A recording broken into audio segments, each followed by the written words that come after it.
Intlaħaq ftehim strateġiku li se jwassal biex isiru numru ta' avvenimenti esklusivi u prestiġjużi fil-Gżira Awċija matul il-ġimgħat li ġejjin.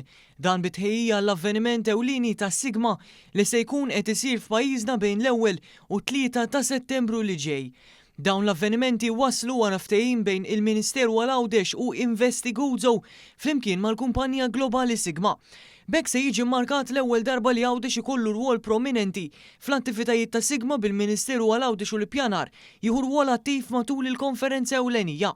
Din il-preżenza se tkun f'kollaborazzjoni ma' partijiet interessati oħrajn u se tippermetti l-viżabilità bilan illi toħloq interess minn dawk li se jipparteċipaw.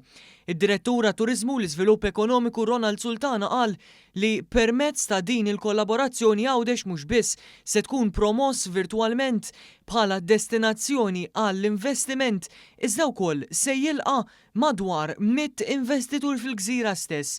Min-naħa tiegħu il-Ministru għal-Għawdex u l-Ippjanar Clint Camilleri spjega li dan il-ftehim jagħti lill-Gżira opportunità reali biex jibbenefika mill-potenzjal ekonomiku li ġġib magħha l-konferenza Sigma li jifos l-aktar avveniment importanti fl-industrija tal-iGaming u l-investiment fid-dinja kollha.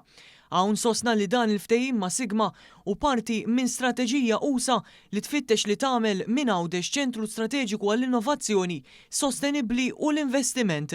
Nemmen li dun huwa ser ikun anzi l-ewwel passa biex fil-verità nkunu qegħdin nattiraw investiment ġdid ġewwa l-Gżira ta' Għawdex, investiment diġitali, investiment li propju nemmen li ser ikun qed joħloq imbagħad impjiegi ta' kwalità.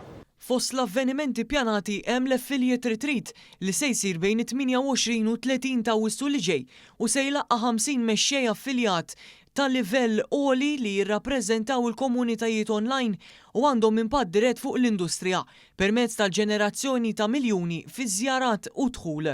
Sa dan it-tant l-Assoċjazzjoni Awċija tat-Turiżmu l-GTA laqgħet b'sodisfazzjon din l-aħbar u spjegat li dan il-ftehim joffri opportunità unika biex Għawdex jissaħħaħ f'dan ir-rigward skont il-Viżjoni Malta 2050 li tiffoka fuq is-sostenibilità, l-innovazzjoni teknoloġika u l-bilanċ reġjonali.